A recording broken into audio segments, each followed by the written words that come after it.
Сайн байцгаана уу. За тэгвэл өнөөдрийнхөө үгийн цагийн төлөө залбирая. Эзэн минь ээ, одоо та өөрийнхөө үг ба сүнсээр биднийг та гайхамшигтай босгон байгуулаач. Та биднийг төлөвшүүлж хүчирхжүүлээч. Иесусийн нэрээр гуйлаа. Амен. За тэгээд бид нар өмнөх өдөр Филиппо 1-р бүлэгээр жоохон ярилцсан байгаа. Тэгээд Паул бидэнд сайн мэдээний дагуу зохистой амьдрах гэж сургасан. Тэгээд сайн мэдээний дагуу зохистой амьдрах нь сайн мэдээний дотор алхаж, сайн мэдээг санаж, тэгээд бусдад сайн мэдээг хуваалцаж, яг тэр Иесус Христийн бидэнд хийсний дагуу бусдад сайныг үйлдэж хайрлах юм аа гэж тайлбарсан. За бүгдээрээ Филиппо 2-р номноос харъя. За тэгээ тиймээс Христ дотор ямар нэгэн зоригжуулалт, хайрын тайвшрал, сүнсний нөхөрлөл, инэрэнгүй болоод өрөвч сэтгэл бий бол адил бодол санаа, адил хайртай байж нэгдмэл сүнс нэг бодол санаагаар намайг бүрэн баярлуул. За бидний ийм нэгдэл Христээс ирдэг. Христийн тэр үг, тэр урам зориг, Христээс ирдэг хайр, Христийн өгдөг сүнсний тэр дэмжлэг, тэгээд хайраас болж бид бусдаагаа нэгддэг. Түүнээс биш бид хүнийхээ бодол санаа, хүний арга замаар, тэгээд хүний хүчээр бусдтай нэгдмэл явах боломжгүй. Тэгэл хувь хүний бардам зан ч юм уу гарч ирнэ. Харин бид Христ биднийг яаж хүндэлж, хайрлж, бидэд ямар үлгэр дуурайлал үзүүллээ. Христ надад ямар ханддаг вэ? Яг түүнчлэн бусдад хандах юм бол бид бусдаагаа нэгдмэл байж чадна. Энэ ийм нэгдэл бол сүнстэй холбоотой. Энэ бол сүнслэг зүйл. Үүний ард маш их хүч байдаг, өрөөл байдаг. Тэгэхээр бид Христийн дотор явахын тулд бид хамтрах хэрэгтэй. Бид ганцаархнаа Христийн дотор өсөж, төлөвшөж бид чадахгүй. Бид бусдаа холбоотой байж, бусдаас бас урам зориг авч, бид бусдыг урамшуулах хэрэгтэй. Тэгжээж бид өөрсдийнхөө үнцнийг бас олж харах болно. За тэгээд 3 дээр юу ч амьд санаархал эсвэл ихэрхэг зангаар бүү хий. Харин даруугаар бие өөрөөсөө дээр гэж үзэж хүн бүр өөрийн ашиг сонирхлыг бусдын ашиг сонирхлыг хараа гэсэн. За ингээд өөрийгөө л боддог ийм амьд хувиа хичээсэн байх юм бол бид бусдаагаа нэгдэж чадахгүй. Дандаа өөрийнхөө эрх ашиг, энэ надад ямар ашигтай вэ? Энэ надад хэрэгтэй юу л гэж зөвхөн өөрийнхөө төлөө бодох юм бол бид бусдаагаа нэгдэж чадахгүй. Бид бас хайраар өсөж, бид Христийн дотор төлөвшөж чадахгүй. Христ биднийг дуудахдаа биднийг өөрийнхөө төлөө бас бусдын төлөө дуудсан. Яг зөв Христ бүгдийн төлөө тэр 2000 жилийн өмнө ирсэн. Бүгдийн төлөө үйлчилж, бүгдийн төлөө амьдралаа зориулсан. Тийм учраас бид Христийн хайр нэгүслийг хүлээн авчаавал бид бас Христэд байсан тэр бодол санаа, тэр хайраар бид бусдын төлөө зүрх сэтгэлтэй болох хэрэгтэй. Бид ингэж өсөж өөрчлөгдөнө. За тэгээ Иесус Христ өөрийнхөө юу хийснийг энэ 2-р бүлгээр маш тодорхой ингэж харуулсан. Хэдий тэр бурхан байсан ч гэсэн бурхан байх тэр эрхээсээ татгалзаж тэр энэ газар дэлхий дээр бууж ирээд хүн болсон. Хүн болохдоо бүр боол болсон.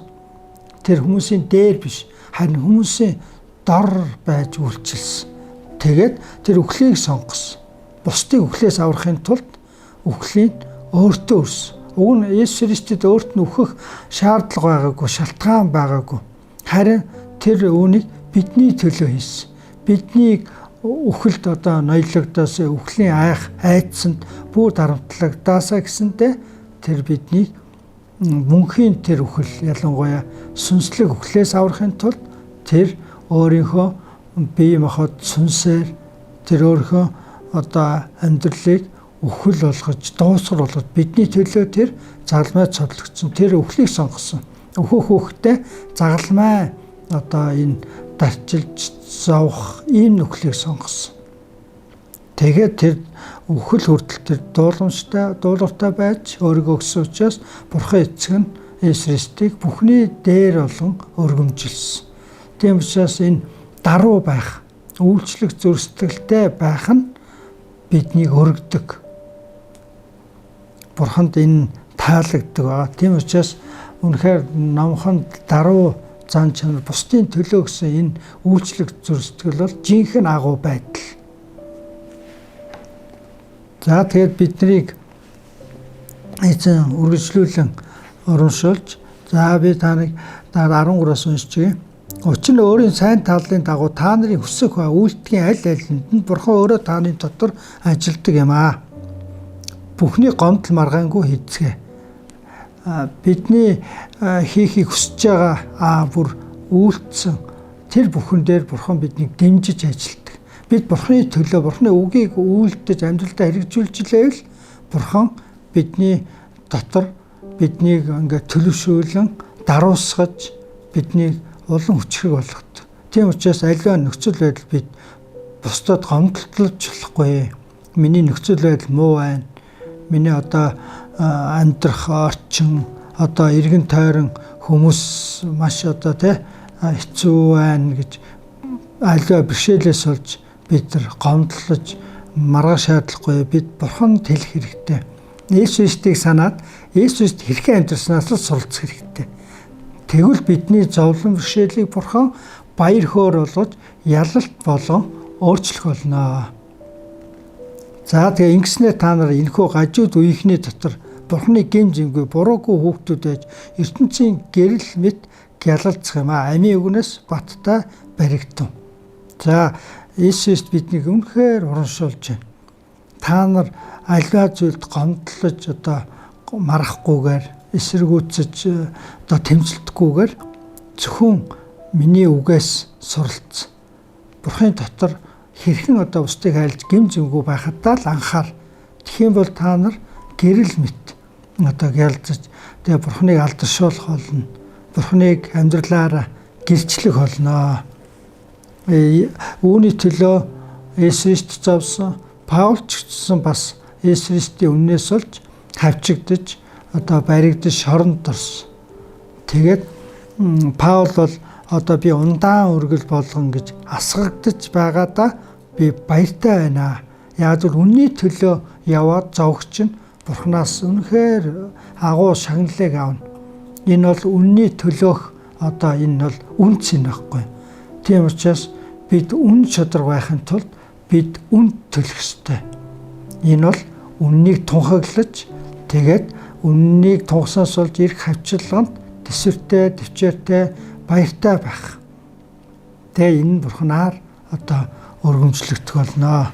Тийм учраас Бурханд одоо үйлчилж тэгээ Бурханы үнээс олж хавчигдахдаа баяртай байх гэсэн. За бүгдээр хамт залбирая. Эзэн Иесус та биднийг нэгдүүлдэг танд баярлалаа. Та өөрөө бидний төлөө энэ дэлхийд хүн болж ирээд үнэхээр та загалмай өхөл хүртэл дуулууртай байж та бидний өмнөөс даруй байж тэр бидний зовлон үүрсэнд баярлалаа. Өнөөдөр биднийг ч гэсэн Иесус шиг, Паул шиг сайн мэдээний төлөө хүчтэй зогсдог болгож өгөөрэй. Үнэхээр эзнийг гэрчилдэг, эзний үгээс одоо суралцдаг болгож өгөөрэй.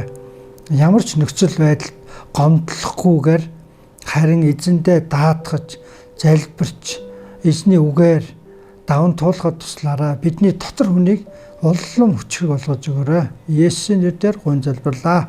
Амен.